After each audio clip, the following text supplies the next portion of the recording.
Vamos a comenzar, como digo, esta primera sesión plenaria de este 7º Congreso Nacional de Áridos. Os doy a todos la bienvenida a este foro estratégico en el que se va a conectar la administración, la empresa, la academia, la prensa especializada. Y veo todavía mucho trajín de gente subiendo y bajando, pero bueno, yo voy a ir empezando porque como además tengo a los ponentes preparados, si a vosotros os parece. Antes de nada me voy a presentar muy rápidamente. Soy Noelia López Boluda, soy periodista y hoy voy a ejercer un poquito de moderadora aquí sobre este escenario.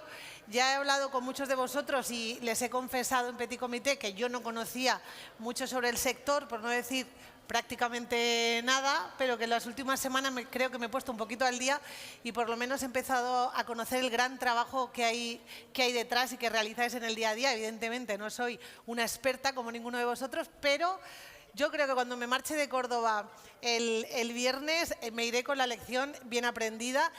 Estamos muchos en esta sala, sé que en otras salas también nos pueden ver por streaming. A todos os mando un saludo y os agradezco que nos acompañéis en esta sesión plenaria. Uno de los objetivos del Congreso, ya lo hemos escuchado antes, es que se convierta en un punto de encuentro que sea imprescindible para hablar de innovación, de legislación, de sostenibilidad, de economía circular, de tecnología, de seguridad y salud y también intercambiar experiencias a nivel regional, nacional y, por supuesto, internacional. Estamos en el evento más importante del sector. Además, en este caso vamos a hablar todos en español, pero sí que es cierto que la siguiente mesa, la siguiente sesión plenaria será parte en inglés. Están los traductores, hay personas que ya lo están utilizando, ya saben, Canal 1 para inglés, Canal 2 para el español. Y sin más, os voy a presentar a todos a los profesionales que ya me acompañan y que han ocupado ya sus asientos. Don Mariano Sanz Loriente, secretario general de la Confederación Nacional de la Construcción. Doña María Moreno López de Ayala, es directora de Contratación Técnica e Internacional de SEOPAN. Doña Concha Santos Pedraz, es presidenta de ANCI. Don Ricardo de Pablos Palacio, presidente de Oficemen. Don Joaquín Molina Ruy Pérez, presidente de ANEFOP, espero haberlo dicho bien. ANEFOP. ANEFOP, perdón. No pasa nada. Perdón, prometo decirlo bien la siguiente vez. Como digo, estoy todavía en fase de aprender. Y don Luis Rodolfo Zavala, presidente de CEPCO. Y como nos hemos quedado un poquito más en confianza, somos un poquito menos, yo creo que para entrar en calor, ¿qué os parece si le damos un primer aplauso a todos ellos?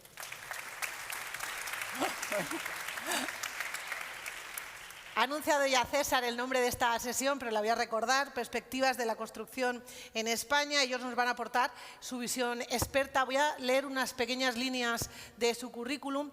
Mariano Sanz Loriente, secretario general de la Confederación Nacional de la Construcción, la organización empresarial cúpula del sector de la construcción en nuestro país, agrupa a la gran mayoría de las organizaciones empresariales de este sector. Doña Concha Santos Pedraz es presidenta de ANCI, la Asociación de las Empresas Constructoras No Cotizadas, responsables en conjunto del 20% de la obra pública en España. Actualmente cuenta con 25 asociados que desarrollan su actividad en construcción y concesiones de infraestructuras y servicios en más de 40 países. Concha es una de las primeras mujeres al frente de una asociación nacional de construcción.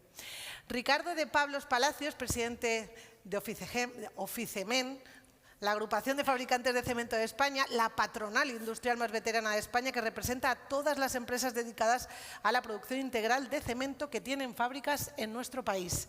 Joaquín Molina Ruy Pérez es presidente de la Asociación Nacional Española de Fabricantes de Hormigón Preparado, agrupa a las principales empresas fabricantes en España, es vicerrector de Áridos, Hormigón y Logística en IFAGE Construcción. Luis Rodolfo Zavala es presidente, voy rápido porque César me riñe, voy así rápido para cumplir los tiempos. Presidente de la Confederación Española de Asociaciones de Fabricantes de Productos de Construcción, integrada por 17 de las más relevantes asociaciones nacionales de fabricantes de producto para la construcción, entre ellas la Federación de Áridos, cada una representando una familia de materiales. Defiende los intereses directos de una industria con 28.500 empresas. María Moreno López de Ayala es directora de Contratación Técnica e Internacional de SEOPAN, es ingeniera de caminos, canales y puertos. Vaya currículum de los seis ponentes que hoy nos acompañan.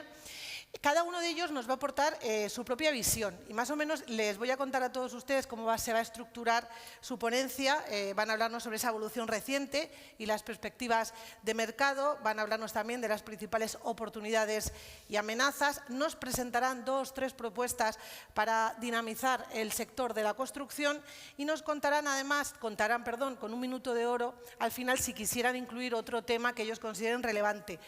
Y como final, les pediremos que nos resuman en una única palabra la perspectiva que ellos tienen de cara a los próximos años. Y todo esto que os he pedido en 10 minutos. En 10 minutos. Además, de hecho, mira, os han puesto aquí ese reloj para que todos cumplamos los tiempos. Y es que tenemos la agenda muy apretada, si le han hecho un vistazo, la sesión plenaria siguiente comienza conforme acabe esta y vamos, y que César me riñe si no cumplo con los tiempos. Fundamentalmente es eso. Entonces, vamos a empezar y cedo la palabra a don Mariano Sanz Loriente. Fuerte aplauso para él.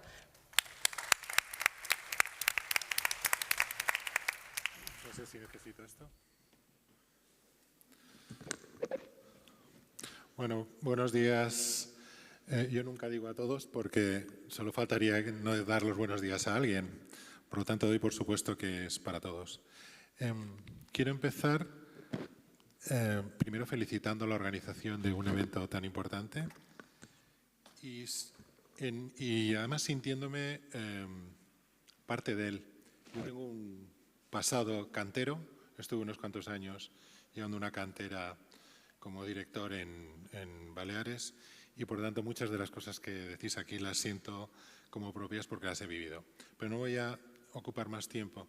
Disculpo antes que nada a mi presidente, a Pedro Fernández Alén, que seguro que hubiera estado encantado de poder estar con vosotros y os hubiera dado una charla mucho más amena de lo que yo os voy a dar. Pero yo voy a intentar aportaros una serie de datos para empezar, con la ventaja de ser el primero en hablar, con lo cual seguramente voy a chafar, ya que no me he puesto de acuerdo con los compañeros, algún dato a los demás y, bueno, les pido disculpas de antemano. Bueno, vamos a hablar de la situación actual de la construcción y os lo voy a hacer dando primero unos datos, llamémosle muy positivos, ¿no? Nosotros esperamos que la producción,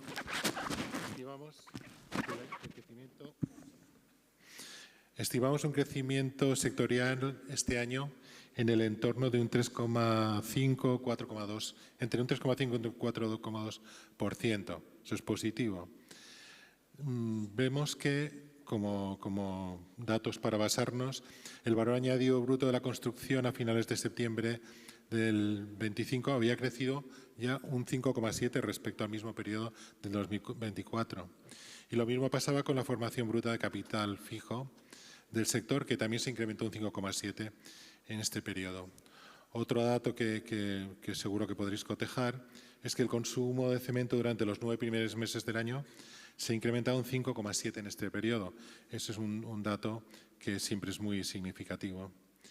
Y además, según datos de SEOPAN, la licitación pública durante los 8 primeros meses de 2025, hasta el mes de agosto, ascendió a 22.350 millones de euros, o sea, un 17% superior al mismo periodo del 2024. Todos estos datos son muy positivos y nos indican un crecimiento o que el sector está yendo bien. Pero vamos a intentar entender bien algunos datos del sector que normalmente cuando los cuento, algunos de ellos sorprenden. ¿Qué estructura tiene el sector? A 30 de septiembre, según el Observatorio de la Construcción, de la Fundación Laboral de la Construcción, se contabilizan 143.000 empresas, 143 empresas de construcción inscritas en la Seguridad Social. Pues bien, para que os hagáis una idea del perfil de estas empresas, de esas 143.000, solo hay 178 que tengan 250 o más trabajadores. En sentido contrario, os podría decir que un 84,4% de las empresas, de este total de empresas, tienen menos de 10 trabajadores. Por lo tanto, la media de trabajadores en el sector, como definición, estaría en el orden de 10 o 10,2 trabajadores por empresa. Eso da una idea del esquema mayoritariamente PYME que tienen las empresas. Un segundo dato, empleo. A 30 de septiembre, el número de personas afiliadas a la Seguridad Social en el sector de la construcción se situó en 1.456.000, lo que representa un 3,7% más de los que había en el mismo mes del año pasado. O sea, 51.000 personas más, es decir, tenemos más empleo que el año anterior.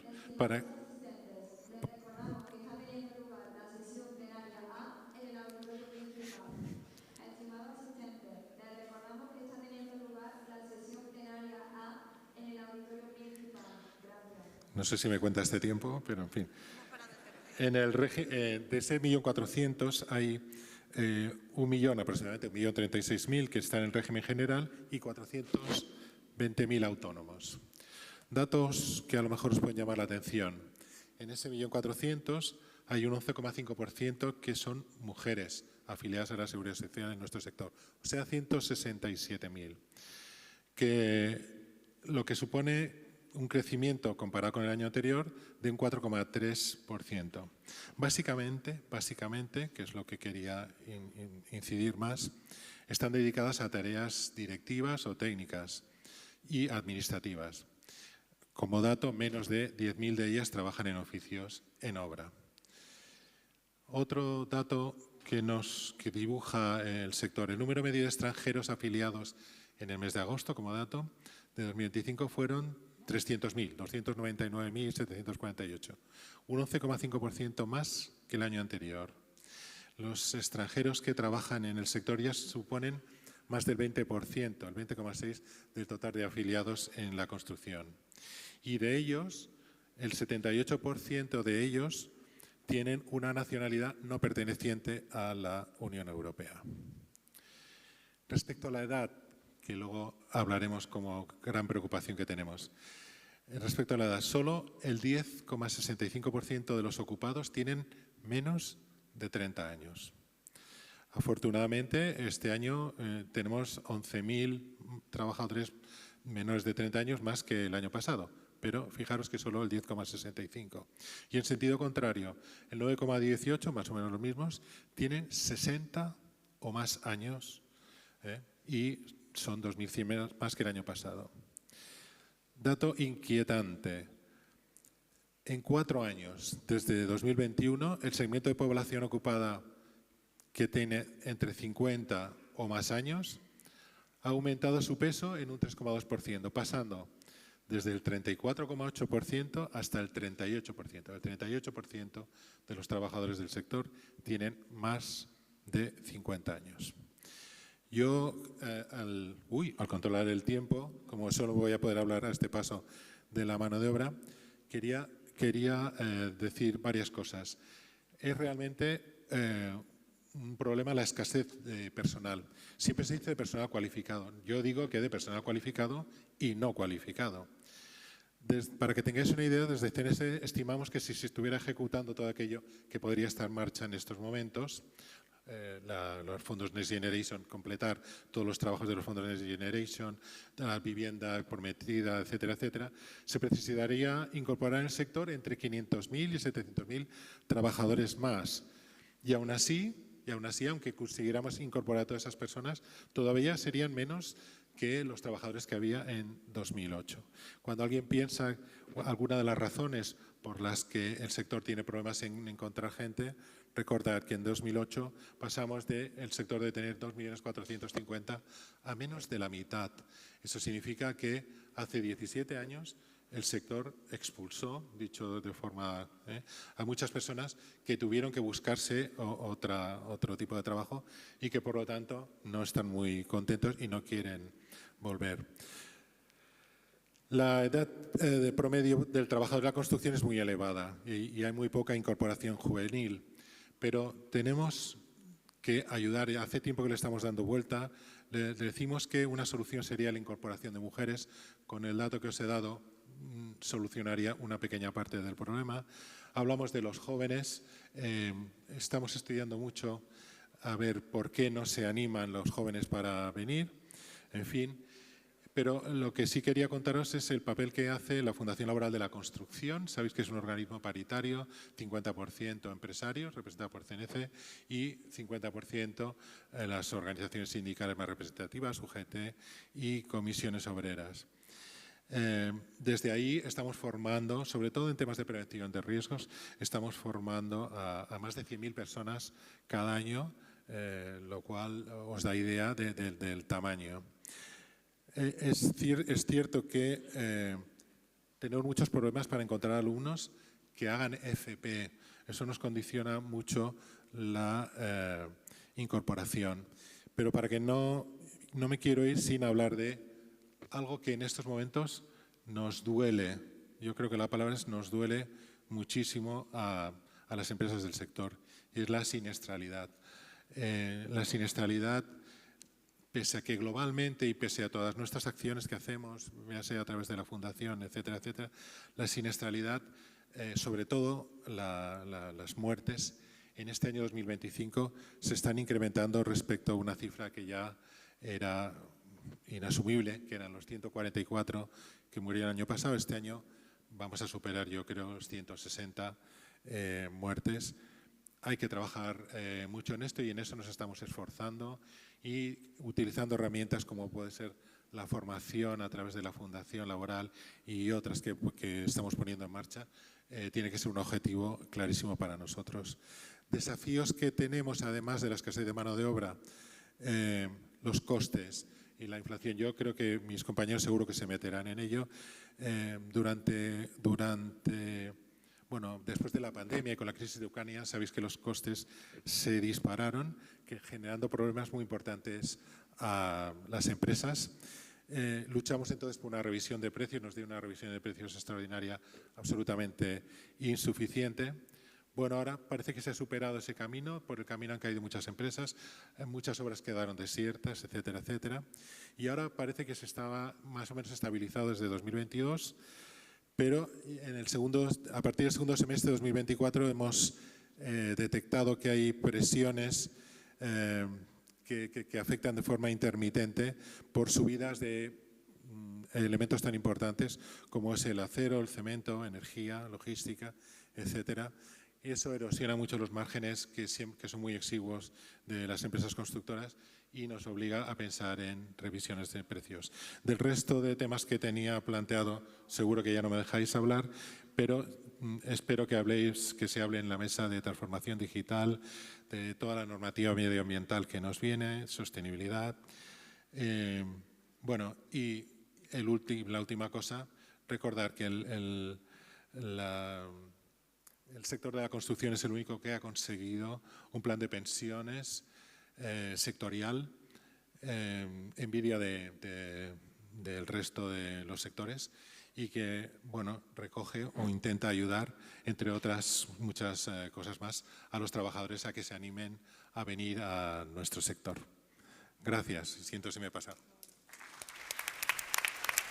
Muchas gracias. Hemos dejado ahí un pequeño margen porque como la megafonía la había interrumpido un segundo, que claro, hemos animado esa megafonía, ese mensaje para que nadie se pierda esta sesión plenaria, pero se nos ha colado. Por cierto, como todos ustedes, que antes no se lo he dicho, como todos ustedes tienen ese micro de corbata, si alguno se siente más cómodo haciendo su intervención sentado, le damos la oportunidad. Si no, pueden ocupar este atril estupendamente. Y ahora es turno de doña María Moreno López de Ayala. Un fuerte aplauso también para ella. Muchas gracias. Bueno, muchas gracias autoridades, empresarios, amigos. Para mí es un gusto estar en Córdoba, ciudad con la que me une un gran vínculo familiar. Estoy encantada de estar aquí hoy, aunque sea por corto plazo, y de inaugurar o estar en la ponencia inicial de este 7º Congreso Nacional de Áridos. Es un verdadero placer. En primer lugar, quiero felicitar a la organización por convocar una vez más este evento y poner en el centro de la conversación el sector de la construcción, que es fundamental, así como el de los materiales que lo hacen posible.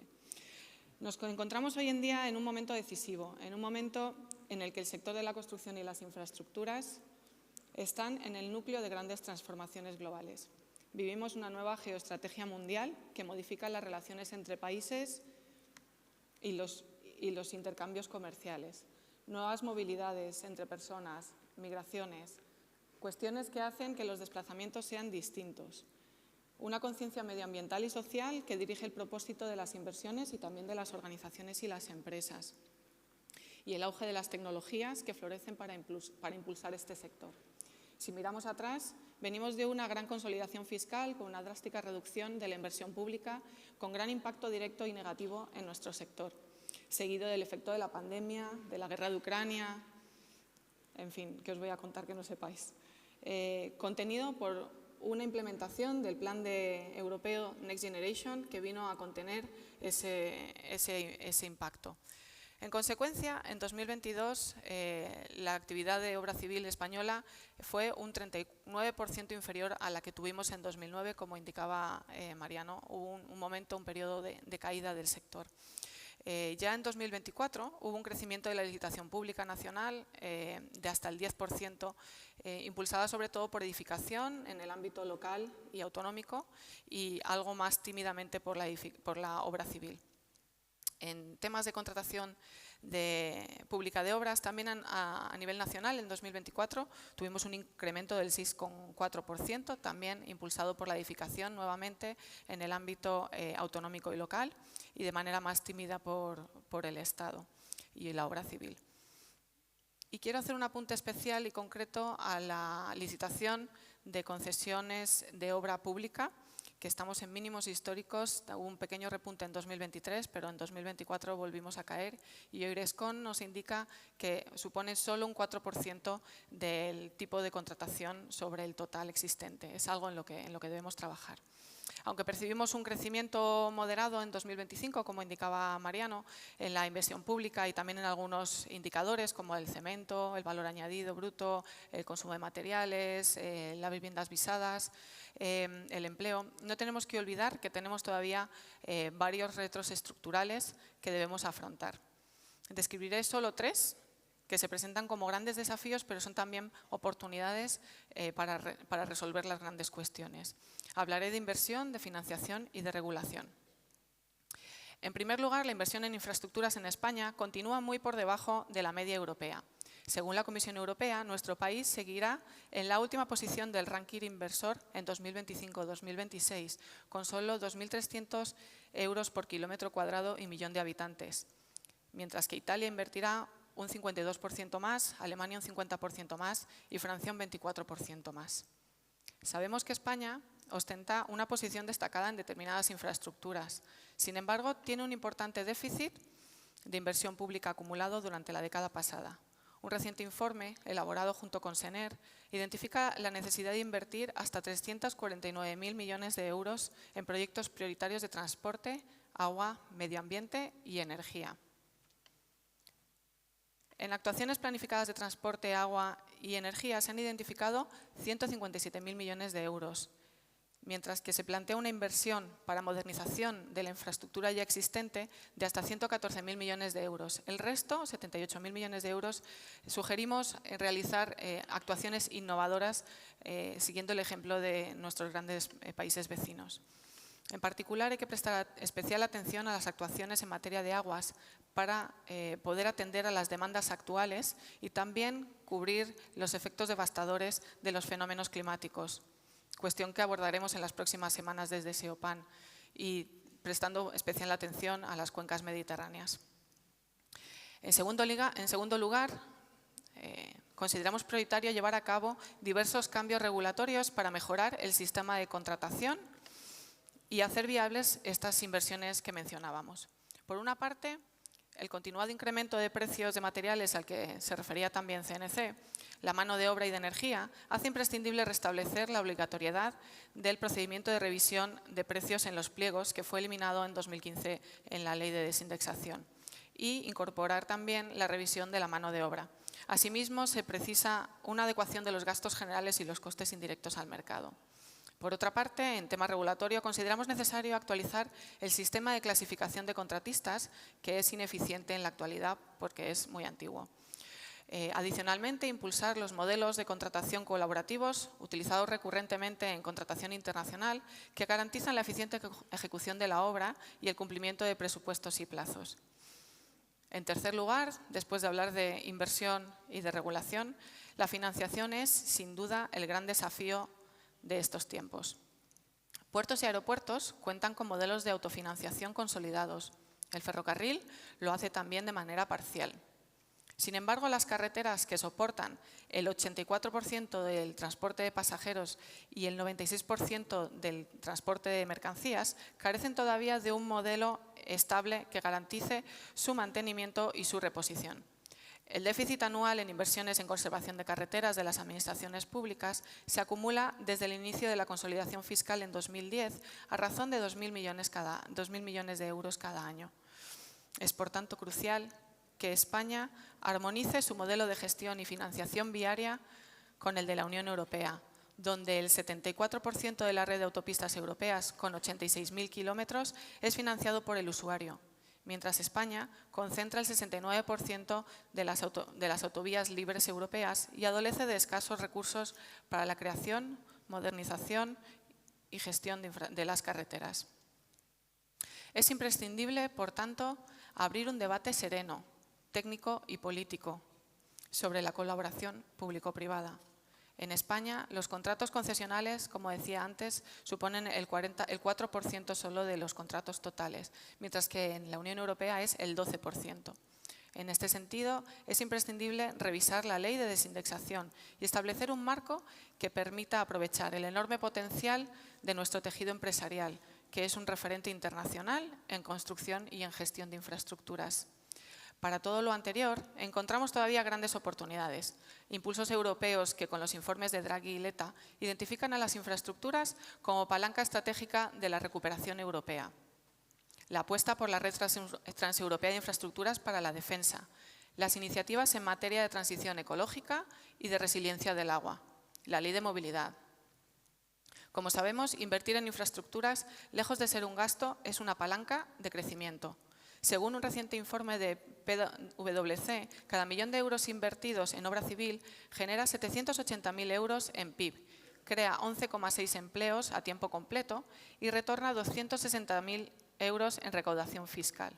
Por tanto, España debe estar preparada para aprovechar las palancas plenamente. El compromiso del sector que representamos y que se reúne hoy aquí, en este multitudinario congreso, va más allá de la coyuntura. Apostamos por una planificación e inversión a largo plazo, por una financiación estable y por un marco regulatorio eficiente que coloque a España en la vanguardia europea, que permita una transición verde real y un desarrollo tecnológico innovador. Las infraestructuras y la construcción no son solo inversiones y obras, son cohesión, son progreso, oportunidades.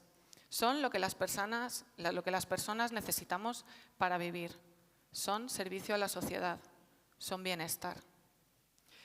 Desde SEOPAN seguiremos trabajando junto a las administraciones, a las empresas y a los profesionales del sector, entre ellos todos los amigos que nos encontramos aquí presentes, para que las infraestructuras españolas sigan siendo un ejemplo de excelencia, sostenibilidad y competitividad en el mundo, que sigan siendo bienestar para nuestras familias. Les deseo un congreso muy productivo y les agradezco su compromiso con el futuro del sector y del país.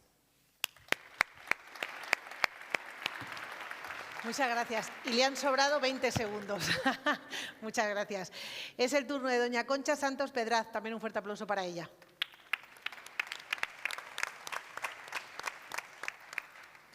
Bueno, muchas gracias. Buenos días a todos. Yo, como estoy muy cómoda en el sofá, aquí me voy a quedar. Y bueno, como decía la presentadora en la introducción, las empresas de ANCI en conjunto hacen el 20%, ejecutan el 20% de toda la obra pública que se licita en España. Entonces yo voy a centrar la intervención en esa línea, en esa perspectiva, ¿no?, de esas empresas. Entonces, nosotros lo que vemos es que nuestro mercado, el mercado de la obra pública que licitan las administraciones, pues ha crecido en los últimos años. De hecho, se ha duplicado las licitaciones desde el año 2020. Pero claro, también vemos otra cosa, que esa duplicación de la licitación de obra pública refleja un esfuerzo inversor que, sin embargo, no ha recuperado el nivel que había precrisis. antes de la crisis del 2008. Estamos en niveles del año 95. El esfuerzo inversor, para quien no lo sepa, es el ratio que hay entre la inversión y el PIB. Y eso no lo hemos recuperado desde la crisis del 2008. Entre otras cosas, no estamos invirtiendo, por ejemplo, en obra hidráulica, a pesar de que por el cambio climático, desde luego, tenemos una fuerte necesidad de invertir en obras hidráulicas pues que nos ayuden a estar más protegidos o a mitigar ese cambio climático y, en particular, pues los efectos pues de los fenómenos extremos, pues ya sean sequías o inundaciones, ¿no? ¿Cuáles son las perspectivas para los próximos años? Bueno, pues las perspectivas para los próximos años, si nos atenemos a las necesidades que tenemos en materia de infraestructura, pues deberían ser muy buenas. Deberían ser muy buenas, pero esto hay que matizarlo. Porque, claro, por un lado están las necesidades y por otro lado está la disponibilidad presupuestaria. Y a día de hoy, las infraestructuras en este país se financian a costa de los presupuestos públicos. Porque, como decía María, el sistema concesional pues, está claramente infrautilizado en nuestro país. Entonces, si nos atenemos a esa disponibilidad presupuestaria y a los presupuestos públicos que tenemos, nos genera inquietud un par de cuestiones. La primera es la finalización de los Next Gen. Los Next Gen han supuesto el 20% de toda la licitación de obra pública en los últimos años. Y en el año 26 se acaban los fondos Next Gen. Y por otro lado también está cómo puede afectar ese compromiso que tenemos con la OTAN de inversión en defensa. No sabemos a qué se va a dedicar ni cuánto se va a dedicar, pero tiene que salir de los presupuestos públicos. Bueno, es importante desde luego tener actividad, pero también es importante que esa actividad tenga una rentabilidad. Siempre el sector de la construcción hemos sido un sector que asumimos muchos riesgos y, sin embargo, tenemos una rentabilidad muy moderada, ¿no? Y esta rentabilidad está más tensionada desde la pandemia. ¿Por qué desde la pandemia? Pues porque hubo una crisis de precios. Después en el año 2020 hubo una crisis de los precios de los materiales, de los precios de la energía. Y los precios no han retornado a los niveles de antes de la pandemia. Con lo cual, lo que estamos viendo es que los costes se han incrementado, los costes de ejecución de infraestructuras se han incrementado en un 27% desde el año 2020. Y, sin embargo, lo que estamos viendo son licitaciones de proyectos con precios anteriores al año 2020 o hechos con bases de precios que están desactualizadas. Pero es que además estos sobrecostes no se pueden trasladar en la mayoría de los casos a los contratos, porque, como también se ha dicho anteriormente, la revisión de precios en nuestra ley de contratos sigue siendo opcional y no obligatoria. Entonces, hay órganos de contratación que sí lo utilizan y órganos de contratación que no lo utilizan. Pero es que incluso en aquellos sitios donde sí se utilizan, en aquellos contratos que sí tienen revisión de precios, lo que estamos viendo es que la revisión de precios no es adecuada para compensar esos sobrecostes. Entre otras cosas, la mano de obra no se compensa en esos sobrecostes. La mano de obra no se considera como elemento revisable y, sin embargo, lo que vivimos es un momento de costes laborales pues crecientes, ¿no? En tercer lugar, ¿qué tenemos? Pues la consideración del criterio precio en las licitaciones de obra pública. Vamos a ver, España es un referente en materia de ejecución de obra pública y de las grandes infraestructuras. Combinamos calidad, combinamos con precio y con plazo. ¿Por qué esto? Pues esto es porque nuestro sistema lo que hace es fomentar la concurrencia y fomentar la competencia, y competimos. Las empresas compiten y eso nos ha hecho ser muy eficientes y tener una gran solvencia técnica. Pero claro, esa tensión competitiva lo que nos lleva es a tener una presión sobre el precio y una presión a la baja en las ofertas.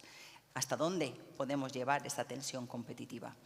Pues esto es algo que tenemos que gestionar. Tenemos que gestionar entre todos los agentes esa presión a la baja en los precios que hacemos en las ofertas. Cada uno de los agentes en la medida que podemos hacerlo. Las administraciones, por su parte, las empresas, por su parte, pues tienen que controlar los riesgos que pueden asumir precisamente, además, en un escenario donde pueden estar licitando a proyectos que salen muy justos de precios o que no tienen revisión de precios, lo que añade una incertidumbre durante el periodo de ejecución. Y las administraciones, por su lado, también pueden actuar sobre dos vías. La primera vía sería una adecuada definición de los criterios de adjudicación, es decir, el debate que está ahora tan de moda entre el concurso o la subasta, es decir, puntuar la calidad y el precio o puntuar solo la oferta más baja. Y, en segundo lugar, lo que pueden hacer también las administraciones es mirar bien cómo se hace la valoración de las bajas en las ofertas o cuán riguroso es el análisis que se hace de las ofertas anormalmente bajas, ¿no? Entonces, 5 propuestas para asegurar el futuro del sector. Primero, estabilidad en la inversión. Segundo, licitaciones con precios de mercado. Tercero, revisión de precios automática que incluya la mano de obra. Cuarto, procedimientos de contratación abiertos de concurrencia competitiva basados en la mejor relación calidad-precio. Y quinto, valoración de las ofertas económicas que desincentiven las bajas anormales. Y esto nos ayudaría también a estar en mejor posición para asumir ese reto que también se ha comentado anteriormente, que es el de la falta de trabajadores. Tenemos que afrontar este reto y tenemos que competir contra otros sectores que también les falta mano de obra y que, sin embargo, no tienen ciertas desventajas que sí tenemos el sector de la construcción, como puede ser, bueno, pues que hay cierta movilidad geográfica y también, por ejemplo, es difícil implantar el teletrabajo en la obra, ¿no? Y nos faltan técnicos, nos falta mano de obra, no atraemos a los jóvenes, no atraemos a las mujeres. Nos falta personal para atender las necesidades de hoy y también para atender a ese relevo generacional que también se comentaba antes.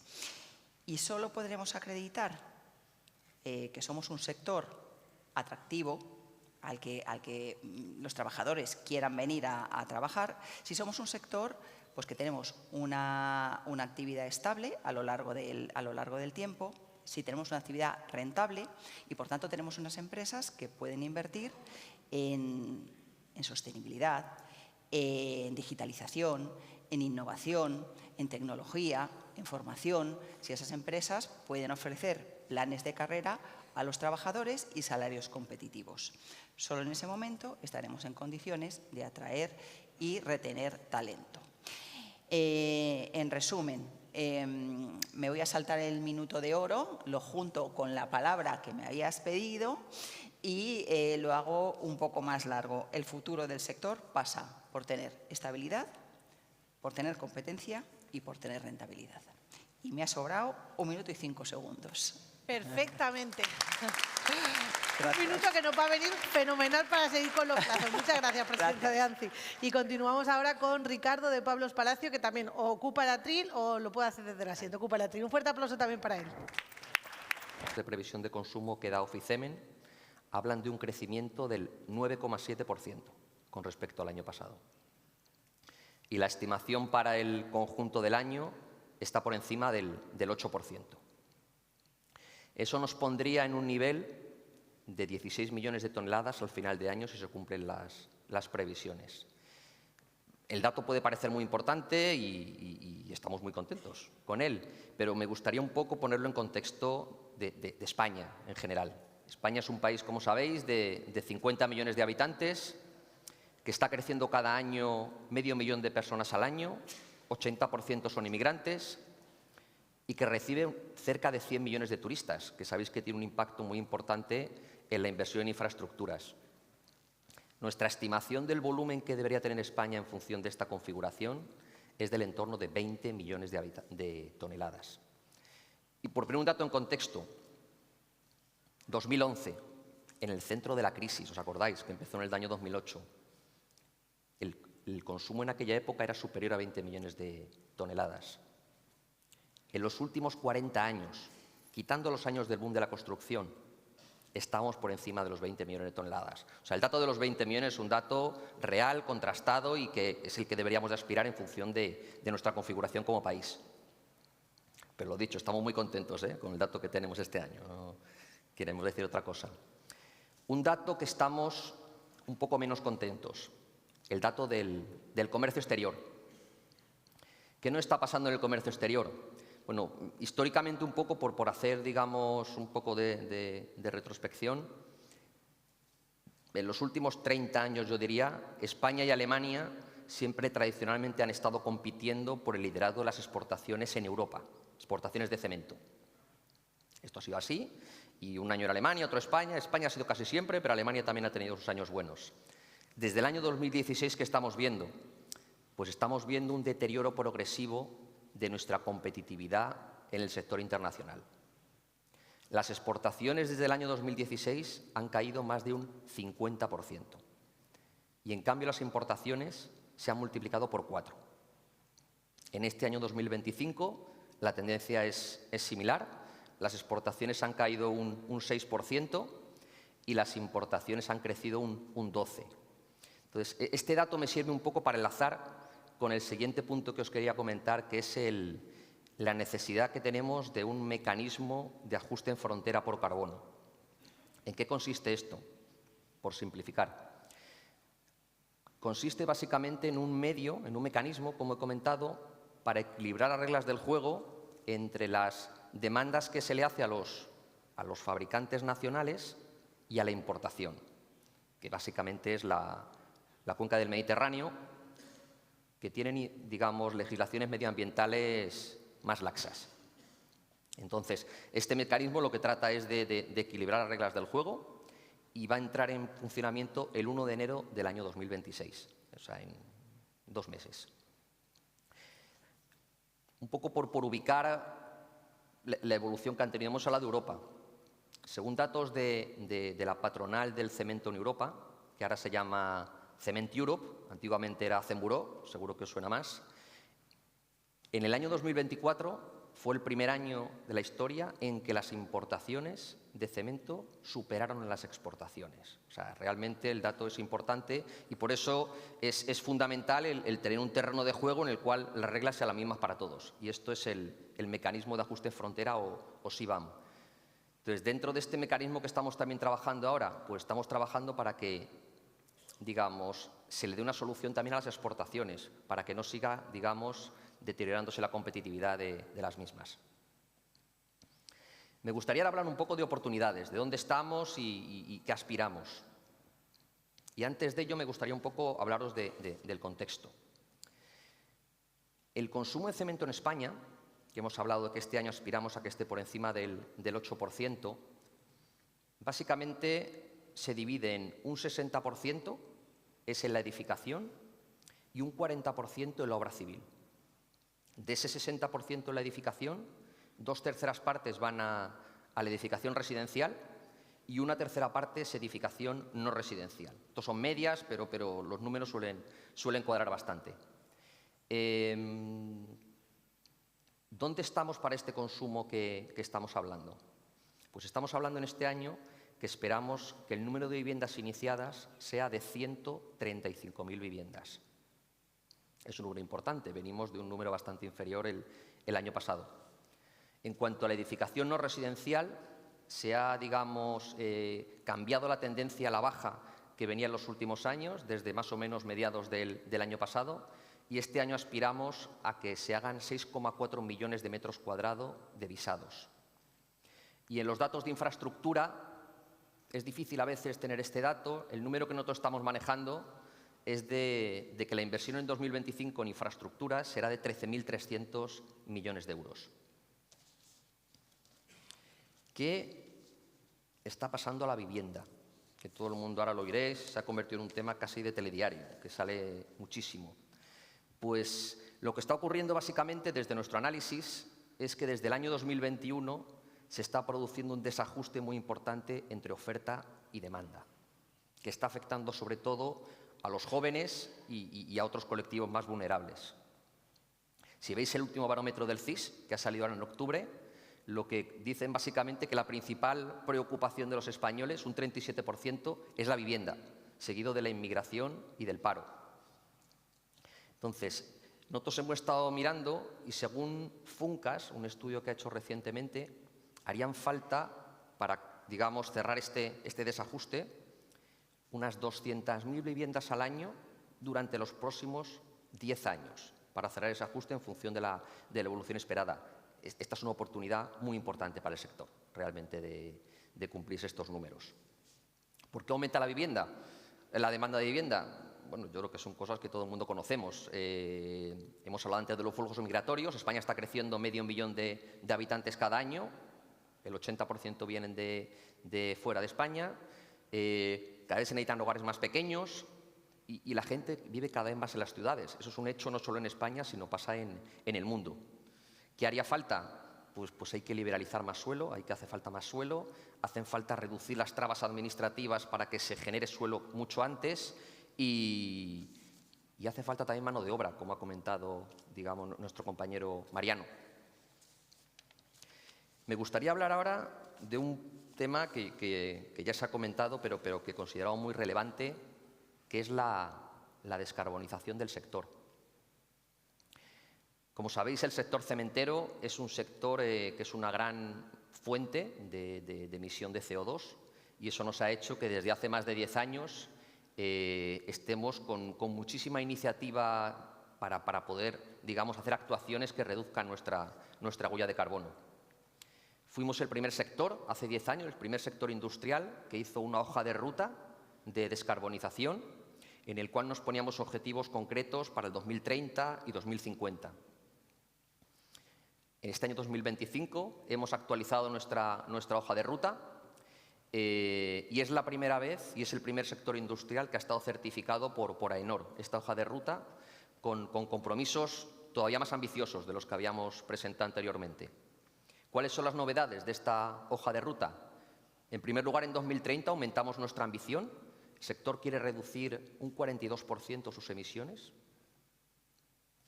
Hemos introducido un objetivo intermedio en el año 2040. En esa década se va a producir la revolución total del sector, claramente. En esa década aspiramos, al final de la década, a bajar nuestras emisiones en un 83%. Y en 2050 queremos ser incluso negativos en cuanto a emisiones. En vez de ser una fuente de emisión, que lo absorba, un sumidero, utilizando la biomasa. Para eso, como todos podéis entender, las inversiones que están asumiendo las empresas son muy, muy considerables.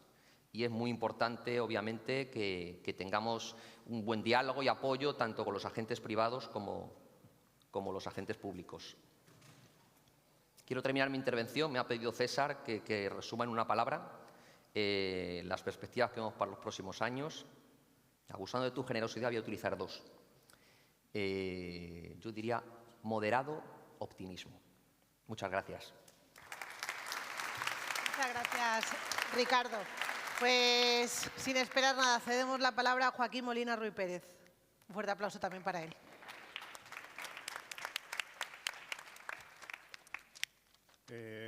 Muchas gracias a todos. Buenos días. Bueno, muchos datos ya los habéis dado el resto. Eso es el problema de ser el penúltimo. Bueno, los datos del hormigón, como os podéis imaginar, coinciden mucho con el cemento que has puesto, Ricardo. El año 2024, yo creo que el hormigón vive un momento, digamos, bueno. No excelente, pero sí bueno. En el año 2024 estuvimos creciendo alrededor del 4%, con un consumo estatal en torno a 27 millones de metros cúbicos.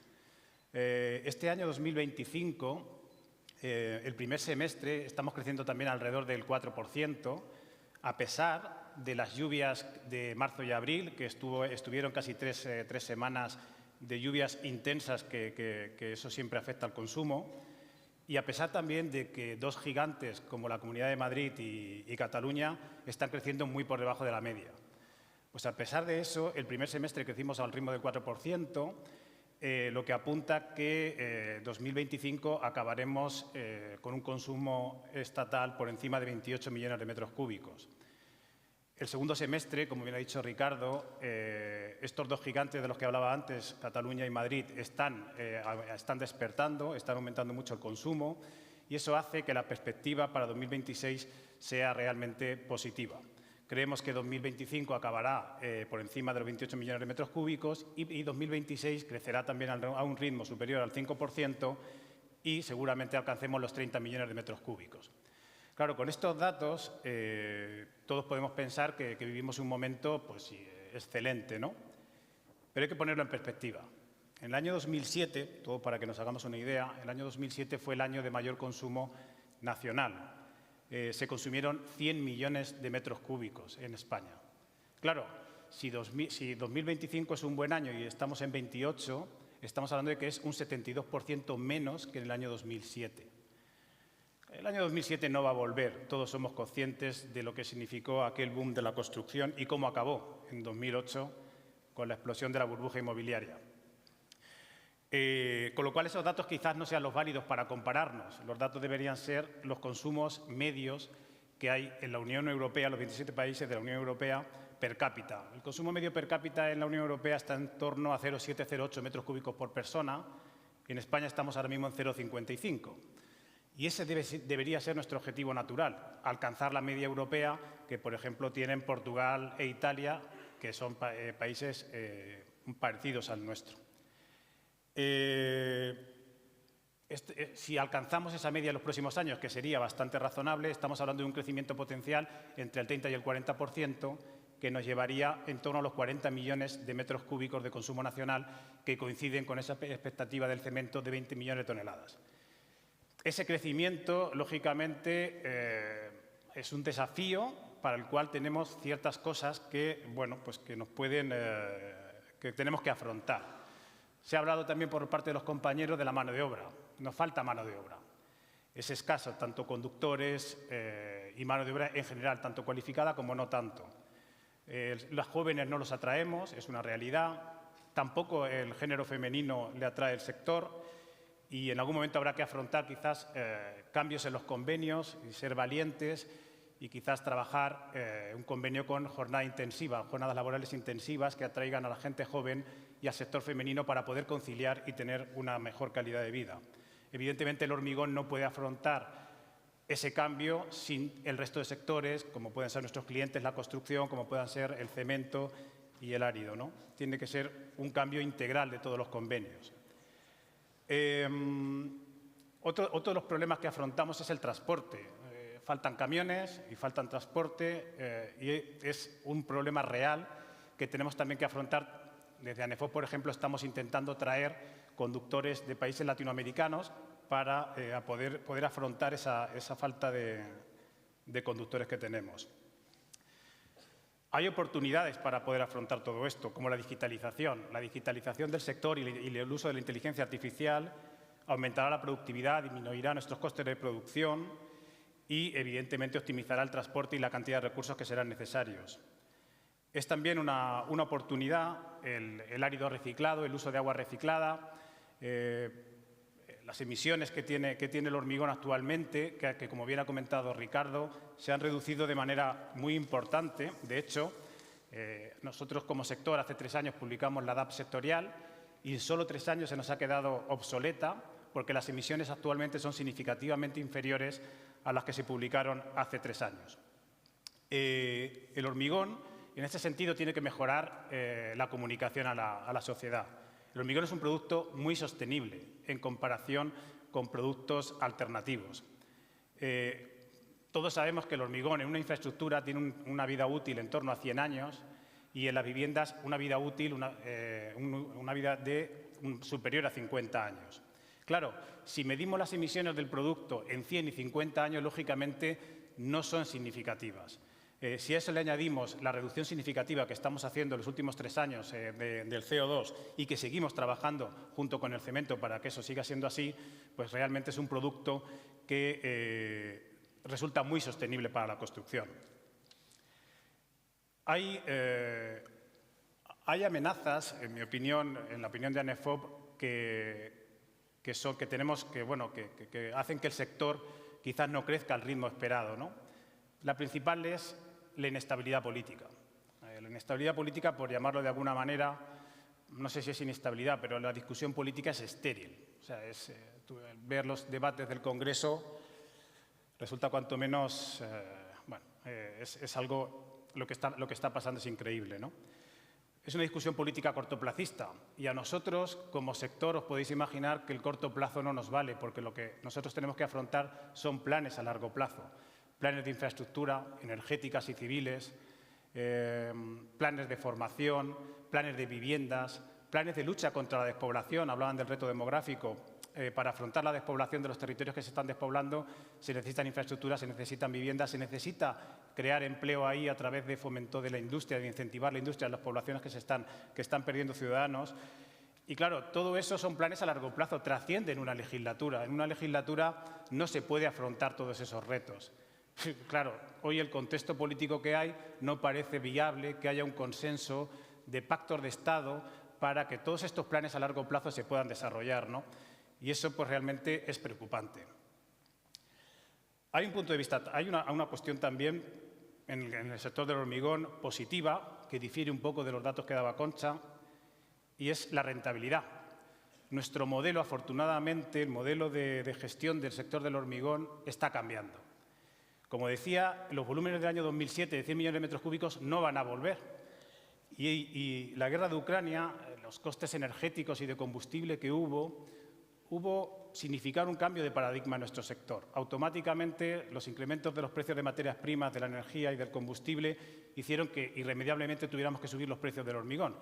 Y eso significó, ese desafío lo convertimos en una oportunidad y el sector hoy en día tiene un modelo de gestión por rentabilidad en lugar de gestión por volumen.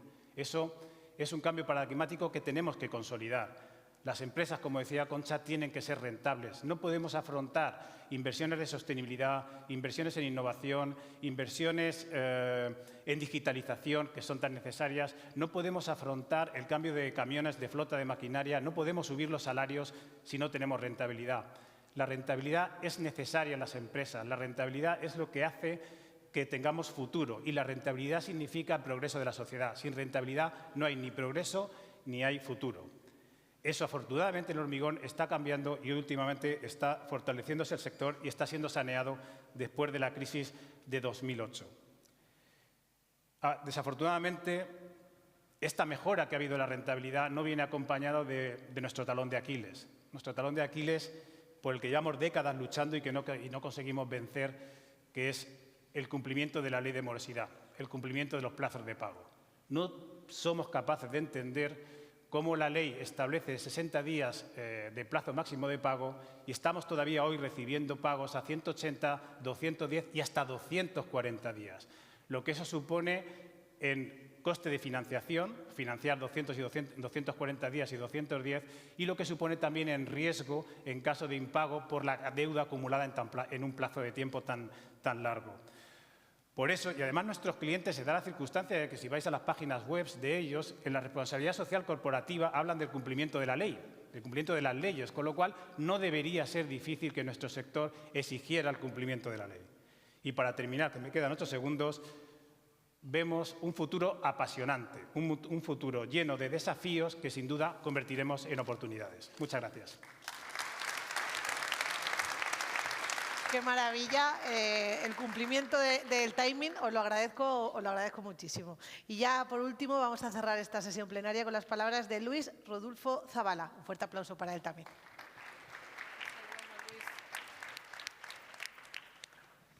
Bueno, buenos días a todos. Gracias, presidente. Gracias, César. Gracias, Córdoba, por la invitación. Bueno, después de estos maestros, pues me queda poco que deciros. Voy a ver que alguna cosilla me queda en el tintero.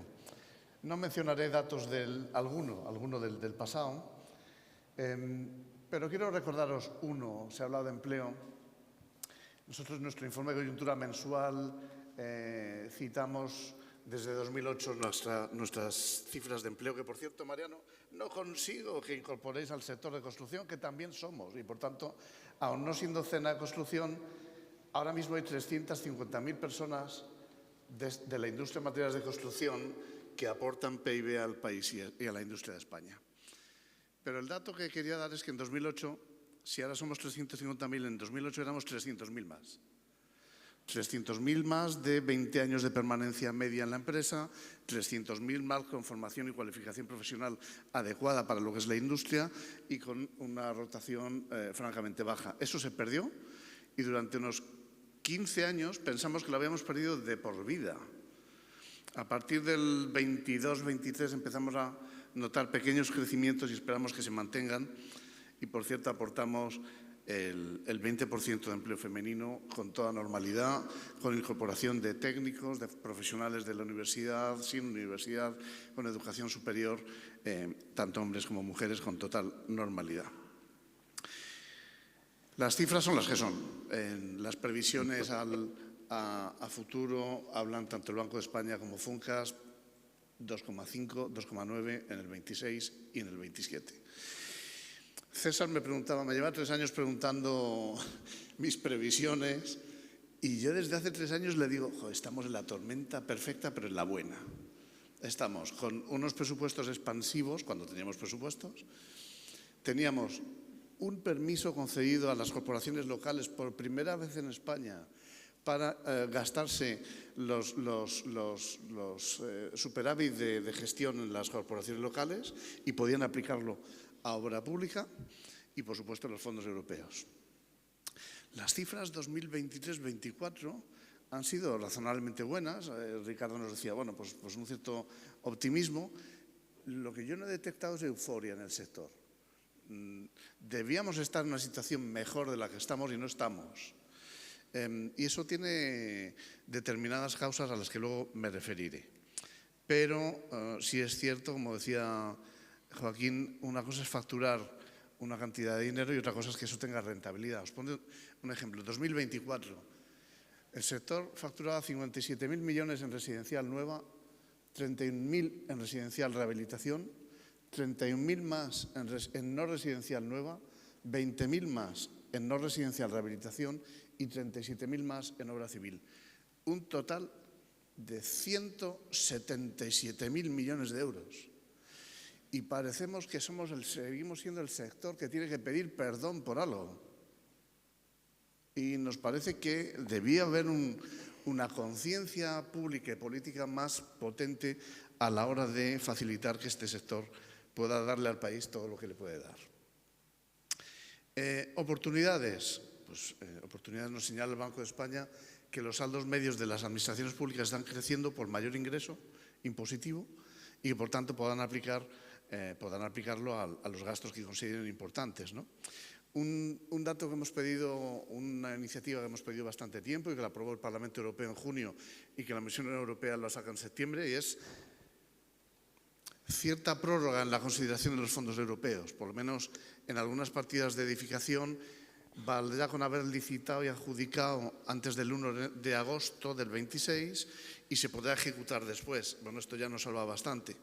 Y hay otra petición del Parlamento Europeo que es la de ir planificando un post-2026 porque realmente los fondos europeos han servido, no solo en España, sino en toda la Unión, a un crecimiento después del tiempo de la pandemia, ¿no? Oportunidad, obviamente, toda la aplicación de los temas de sostenibilidad y digitalización, del que todo el mundo habla exhaustivamente y no todo el mundo sabe de lo que habla y, sobre todo, no todo el mundo quiere aplicarlo de verdad. Pero como oportunidad, evidentemente, es una oportunidad.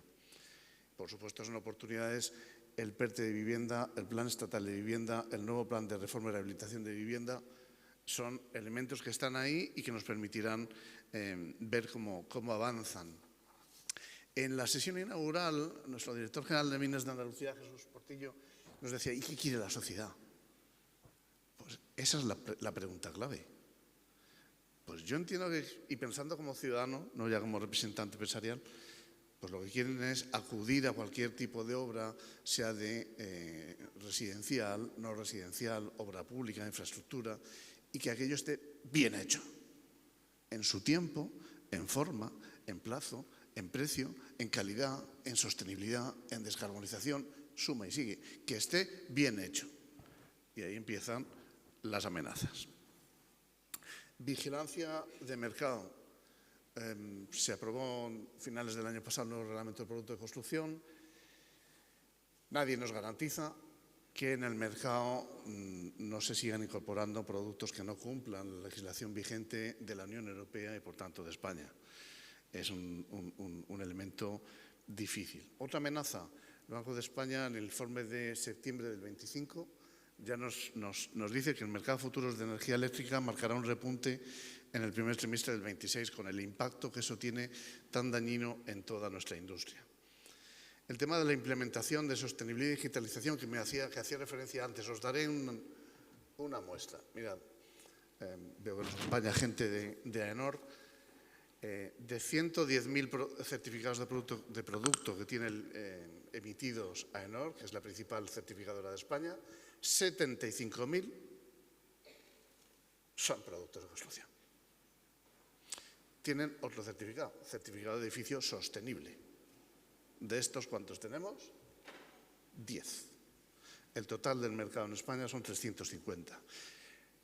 No todos decimos lo mismo cuando hablamos de sostenibilidad, ni lo decimos con la misma sinceridad. Por tanto, está bien hablar de sostenibilidad. Antes hablábamos, no me acuerdo, Ricardo, de descarbonización. Es que cuando una empresa cementera se gasta lo que se gasta en descarbonizar proceso y producto, al otro lado tiene que haber alguien que compre ese producto descarbonizado. Si no, alguien se está suicidando. Y esa es una amenaza francamente seria. Se mencionaba también, y es algo que impacta sobre planes de futuro, posibles pactos de estar en vivienda, posibles pactos de incertidumbre política que navega sobre todo lo que está pasando. Cuando hablaba antes de que también como amenaza no se cumplen todas las cuestiones, y se mencionaba antes algún informe de la OIRESCON. La OIRESCON es la Oficina Independiente de Revisión y Supervisión de Contratación Pública.